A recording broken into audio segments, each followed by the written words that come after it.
from St. Louis Public Radio. This is the Politically Speaking Hour on St. Louis on the Air. I'm Jason Rosenbaum. Missouri holds a unique distinction among GOP-leaning states, having a robust and politically significant organized labor community. Individual unions often play a major role in campaigns for statewide and state legislative offices. But Missouri isn't exactly a utopia for either labor leaders or union members. The GOP-led legislature often introduces bills that, if enacted, could curb the power of labor. And Missouri's labor community is hardly a monolith, as was seen in the hotly contested race between Congresswoman Cori Bush and St. Louis County Prosecutor Wesley Bell. Joining us now to discuss the status of organized labor in Missouri is Jake Hummel, the president of the Missouri AFL-CIO. Hummel is a former Missouri lawmaker who served as House Minority Leader and as a member of the Missouri Senate. Jake, welcome to the Politically Speaking Hour on St. Louis on the Air. Jason, thanks for having me. And for great to be back. Oh, great to see you. And for full disclosure, before this conversation unfolds, I am a member of two labor unions, SCIU whenever I teach at Washington University, and CWA by virtue of working at St. Louis Public Radio. My favorite parlor trick to say I'm part of two unions. That is great. All right, let's start off with a basic question. Sure. What does the Missouri AFL-CIO do from a functional standpoint? So Missouri AFL-CIO is, for all intents and purposes, the umbrella organization for the vast majority of unions throughout the state. We do everything from the lobbying in the state legislature to multiple avenues of campaign work, both locally and statewide. We are engaged in organizing drives. We support our members through many different avenues. We have a huge workforce development arm that has worked to get people into the construction trades, safety for healthcare workers, and now we're getting ready to move into advanced manufacturing. And when we talk about the AFL-CIO representing a lot of different type of workers, usually they're lumped into two very generalized groups, trade unions and service unions. Can you talk about the difference between these two admittingly very general descriptors? They are, and I think that, when you think of a trade union, I think people think of construction trades, and I don't think that's actually completely accurate. I think we have machinists and steel workers, all of these different avenues of manufacturing, and they're journey level people that are working in these industries. And then on the service sector, we have so many, I don't even know where to begin. So we have the home health care workers, we have nurses, we have the food and commercial, the grocery workers at Schnucks, Deerberg, Straub's, and some of the other ones. We have the meat cutters. We have the film industry. We have the television industry. We have the folks that produce and put on the shows at the Muni, at the Fox. We have government employees, federal government employees. So almost every government building across the state is filled with American Federation of Government Employees union members, and we run the gamut all the way across almost every industry. Do you think that there has been some tension between trade unions and service unions throughout the year, or is that an overblown conflict that silly political reporters like myself build up more than it should? I think that, occasionally when you get down to maybe one specific race that I'm sure we'll probably mention here later on, I'm sure there's some tension on what is important to each group. But what I would say is that depending upon the issue, there are things that are more important to one group than the other, and there's always going to be that in every industry because we are so diverse. And we take that into account, and we listen to both sides and try to make an educated decision. To this day, unions are a major element of the Democratic Party, both in terms of how they contribute to campaigns and the party's electoral coalition. That being said, there has been plenty of coverage about how rank-and-file union members, especially in trade unions, maybe more politically conservative than the leadership. First of all, is that accurate? And if so, why is that the case? The vast majority are not super conservative. I'd say the vast majority are more center-leaning in the trades. I think that, some of the things I think that are out there. Do we have hard right members? Absolutely. I think everyone does, and they may be more prevalent in some of those trade organizations. But on the all, I think most of our membership leans towards the blue side of the aisle. I think I've had that observation because places like Jefferson County, which still has a lot of people Right. who are either current or retired members of organized labor.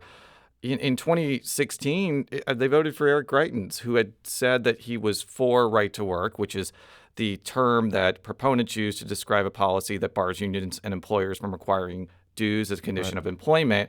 I think I asked you back then, like, how could union members vote for someone like Greitens when he's taking a position that is so so against their interests, Right. basically.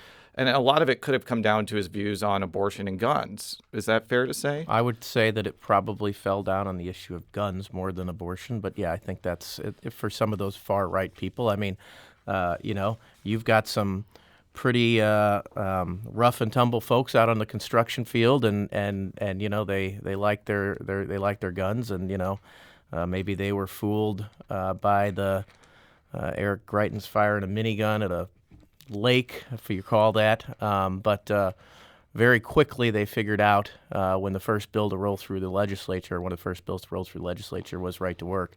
I think there was some eye-opening awareness. In the U.S. Senate race, GOP Senator Josh Hawley is trying to make his appeal to organized labor in what I would classify as more than just a superficial way. He's not only received some praise from Teamsters President Sean O'Brien at the Republican National Convention, but he's now disavowed right to work, which I described earlier. And he's also like championing a lot of other pro-union type things. Mm-hmm. What do you make of Hawley's transformation on labor issues, given that this was not how he entered the political scene in 2016? I think that I think he's not no fool. I think that he's been elected to the United States Senate. You don't do that by any easy pathway. And I think he's seen the polling that we have, and certainly what happened in 2018, where Missourians soundly, and I mean soundly, defeated right to work by a huge margin. I'll be honest with you, that hasn't happened in other states. That happened here in Missouri, and I don't know another state that has repealed it through the voter process. Michigan repealed it recently through their legislative process, but Missouri has beat it twice, once in 1978 and once in 2018, and the margins got even larger in 2018. So I think he's sitting back and looking at what's the popular message right now, and certainly worker power, I think, is on the rise, and he probably wants to capitalize on that. But actions speak louder than words. That's not something he'll be able to vote on. The Missouri AFL-CIO ended up endorsing Democrat Lucas Kunce fairly early in the primary cycle, and when Hawley and Kunce met earlier this month at the Missouri State Fair, I asked Hawley to elaborate on his newfound opposition to right to work, which prompted a response from Kunce, who was standing right next to him. Here is that audio. Because I think for Missouri, number one, we voted not to be a right to work state. Number two, I don't think it's fair to ask union organizers to have to organize for people who are not paying union dues. When you get a union contract, it's for all the workers in the shop, in the organization. But if a bunch of those people don't pay dues, but yet they get the benefit of the contract, I just think that's not fair. This is why I'm proud to be supported by the National Teamsters. I'm proud to be the most pro-labor Republican in the United States Senate, and we'll continue to fight for labor. I tell you what I won't do is take away the gas and diesel that our workers rely on, that Kunce here wants to take away from them, and I will not give amnesty to 15 million illegals to take their jobs, which is what Kunce wants. Josh, this would be so much easier if we just did this on the debate stage. It would be, which is why I don't understand why you won't show up. Dude, we're here. When Roy Blunt voted for prevailing wage in the CHIPS Act just a couple years ago, Josh voted against it. He was a right-to-work candidate. He doesn't believe in labor. In fact, he's called half of labor hostage takers. That's U.S. Senate candidates Josh Hawley and Lucas Kunce at the Missouri State Fair earlier this month. So I understand what Kunce is saying there. He's basically calling Hawley a fraud on this issue. But is it really a bad thing from your group's perspective for Hawley to shift his views on labor issues if it means he'll vote in a way that helps your membership if he wins re-election? No, I'm happy that his politics have evolved on that. I look forward to his record changing from the 0% lifetime rating the AFL-CIO has given him to something else. So we'll see how that actually changes. Actions speak louder than words. And so, if he is successful, I look forward to that 0% rating changing sometime. Why did Missouri AFL-CIO endorse Kuntz so early on in the primary contest? I think that was notable, but I think it was also very helpful to him in the primary. So I'm interested in what went down there. Our state board got together and decided to do an early endorsement. And as I just said, Josh Hawley has a 0% rating from the AFL. And so we are looking for someone that has the best chance at beating him, and we soundly thought that was going to be Lucas Kuntz. And so they wanted to jump out ahead. He had already had a significant fundraising advantage compared to everyone else, and we wanted to make sure that we have a longer time period to try to help work that message. Do you foresee both unions in Missouri and national unions getting involved in this contest from a financial standpoint, or is it going to depend on polling? If Hawley is ahead by 20 points by September, October, I'm not sure if labor unions are going to want to expend a lot of money there. But if it's close, I could see them getting more involved. Is that fair to say? I think that's fair to say. I'm certainly that we are going to include the race in all of our political programs, all of our member-to-member communication engagement. And so we're going to try, even if the money doesn't follow. But we'll just have to see. We need to take a quick break, but when we return, we'll continue our conversation with Missouri AFL-CIO President Jake Hummel. This is the Politically Speaking Hour on St. Louis on the Air.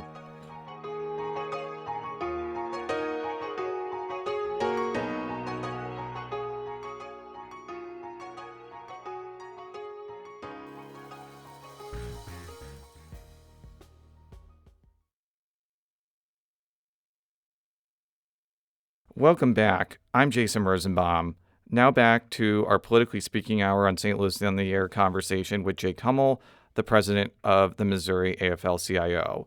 So can you talk about how Missouri AFL-CIO approached the primaries to the gubernatorial race? Because I think that you were involved with both the Republican and Democratic one. That's correct. And we went ahead and endorsed in both, something that we don't normally do. We endorsed both Crystal Quaid in the Democratic primary, and we endorsed Mike Kehoe in the Republican primary.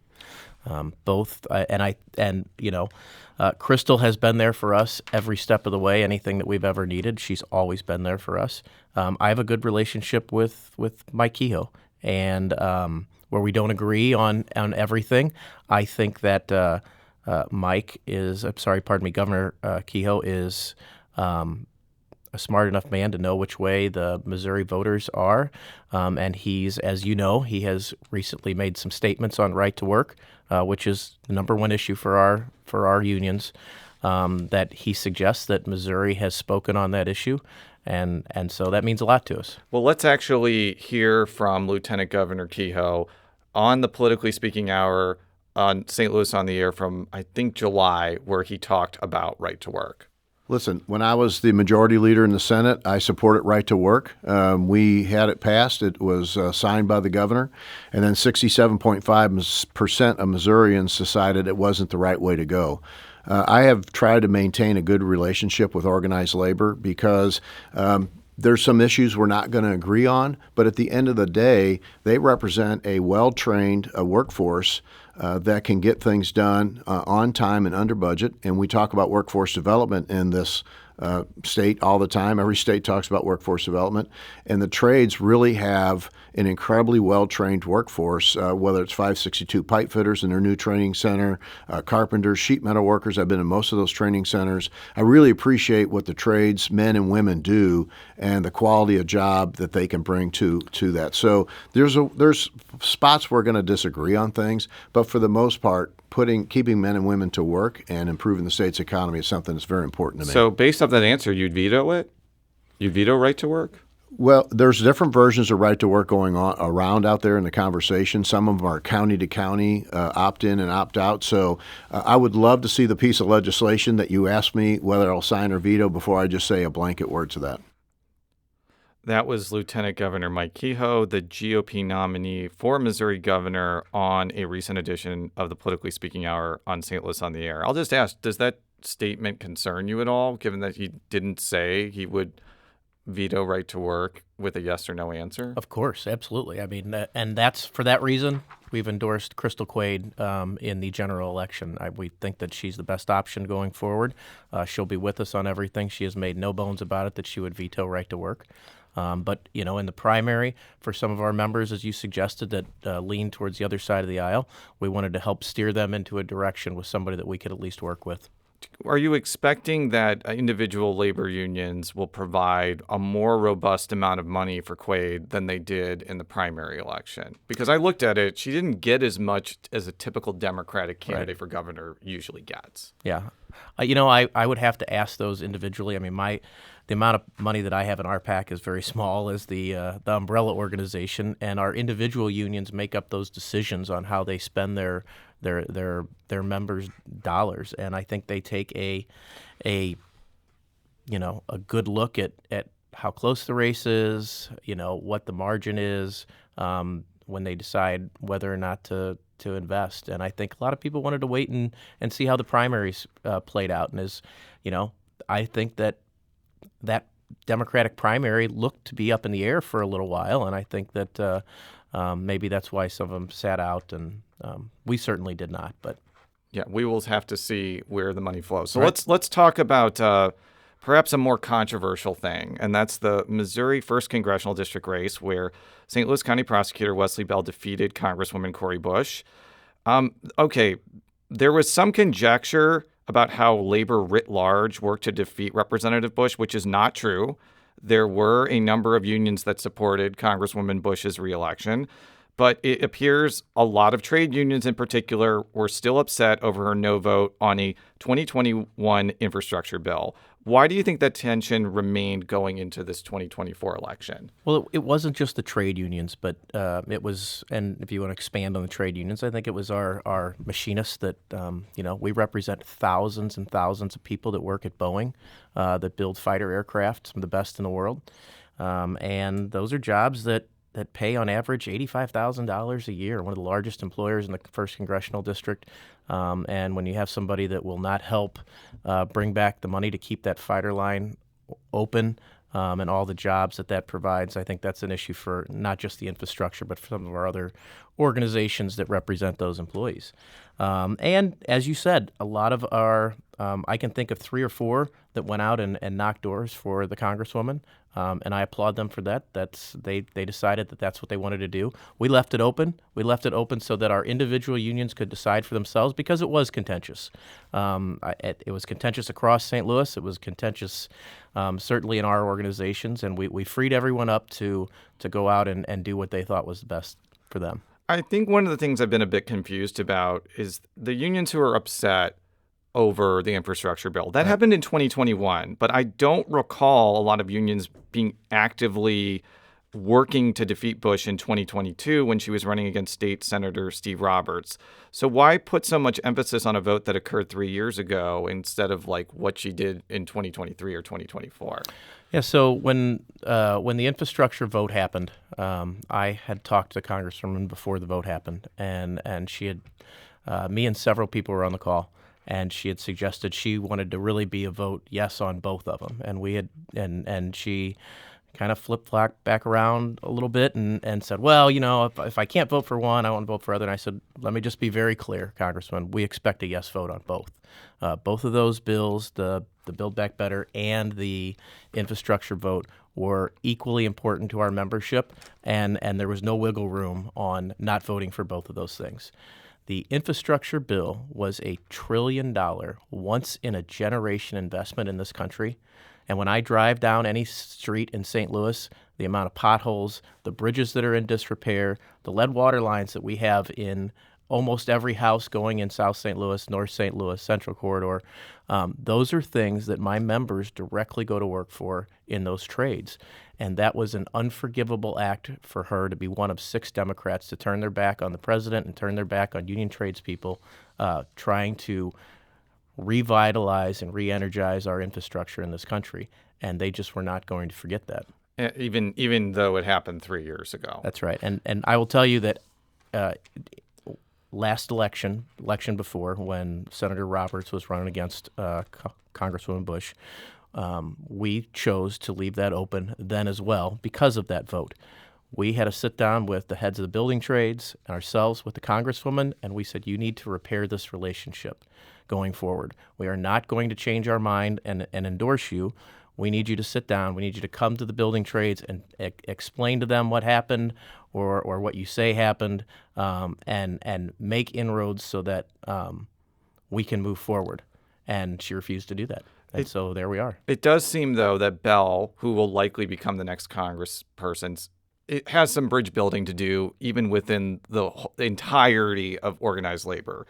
Do you think that he can do that? Yeah, and let me be clear. Some of our unions that supported the Congresswoman, they're not happy. Obviously, they as strongly as some of our trades groups felt about that vote, they felt just as strongly about the things that they support the Congresswoman on. And so I don't want to leave that out. They're not happy about that, and No, so yes, they're not. he is going to have to go to them and make some inroads and hear their issues and their needs. But you know what? I think he's the person that will actually do that. Jake Hummel is the president of the Missouri AFL-CIO. Jake, thank you so much for joining us today. Thank you. As we veer toward Missouri's general election cycle, I've noticed that there's a very, very popular way for campaigns to try and connect to voters: text messaging. On the day before Missouri's primary, I received a flood of text messages from candidates for governor, lieutenant governor, treasurer, secretary of state, and attorney general. Some of the texts were fairly general. Hey, vote for candidate A because candidate A is going to make Missouri amazing. Others sought to bring down their adversaries, with some gubernatorial candidates even sending links to nasty attack ads. In some respects, this strategy was effective at getting my attention, especially since our household got rid of cable a year ago and I don't watch much television. But the texting became so frequent near the end of the campaign that I seriously thought about throwing my phone in the River Des Peres to escape the deluge of rhetoric. I decided not to because, among other reasons, I wouldn't be able to make my new Instagram reels. And I don't want to deprive you, the awesome listener that you are, of videos that have featured me wearing a cowboy hat at the Missouri State Fair and teleporting from place to place with my new clothing steamer that my mother-in-law purchased for me for my 40th birthday. But I digress. It appears I wasn't alone in my frustration. I put out a post on X earlier this month asking our listeners if they've received a lot of political text messages, and the response was frankly overwhelmingly negative. Amy wrote, "Yes, I'm a longtime Democratic voter who has been getting Republican text for gubernatorial, AG, and Secretary of State races. Why waste their money on me?" Former State Representative Sarah Walsh wrote, "I keep texting stop, but many of them don't stop. The same message frequently just comes from a different number. As a former candidate, I understand the need to get one's message out, but this election, it has been out of control, especially the negative ads. Some elected officials say that texting is a more cost-effective version of campaign mailers, since the major financial outlay here is obtaining a list of phone numbers. State Senator Travis Fitzwater of Callaway County wrote, "I'm an aggressive stop replier to these. It's why I only get a few here and there anymore, but we did use it on our campaign 2 years ago with decent returns, but we used them with engaging content, not just text. So I get why they're used." James Harris is a Republican political consultant. Many of his candidates in this year's primary cycle used text messaging. Some texts contained full advertisements, while others may have included messaging that appeared on mailers. Harris says candidates use text messages for a simple reason: they get people's attention. we're almost like Pavlov's dog now. Of the phone vibrates, we check it, right? Most people have their phone either in their pocket, within arm's reach, in a bag, a purse, etc. And many people don't sleep with their phones nearby as they continue maybe to cut the cords from traditional land-based phones. And so we know from a political perspective, voters have those phones in close proximity to them. So it makes it a great avenue to communicate with them. But Harris also acknowledges texting can turn voters off, especially if they're too frequent or they're too negative. And he also conceded that texting may not always reach people that campaigns need to turn out in elections. One of the challenges with texting is, depending on the voter file and the data you're getting, potentially a third to 35% of the cell numbers are not accurate. So it's not a complete match. So there are some, downsides. One other downside, Harris points out that Android phones filter certain text messages as spam. That feature isn't available for the iPhone yet, but given how Apple seems to copy a lot of Android features, a filter is probably just around the corner. And there are also rules from the Federal Communication Commission in place that could give campaigns pause before engaging in rampant texting. But for now, political text messaging is here to stay, and it may come back with a vengeance as November 5th creeps closer.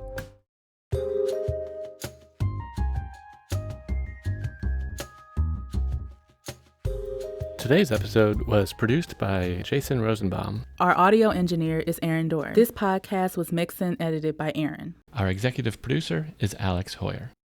St. Louis on the Air is a production of St. Louis Public Radio.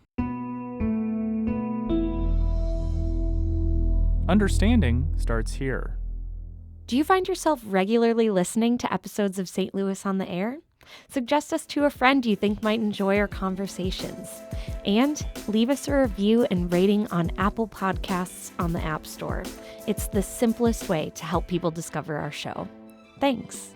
St. Louis Public Radio is a member-supported service of the University of Missouri St. Louis.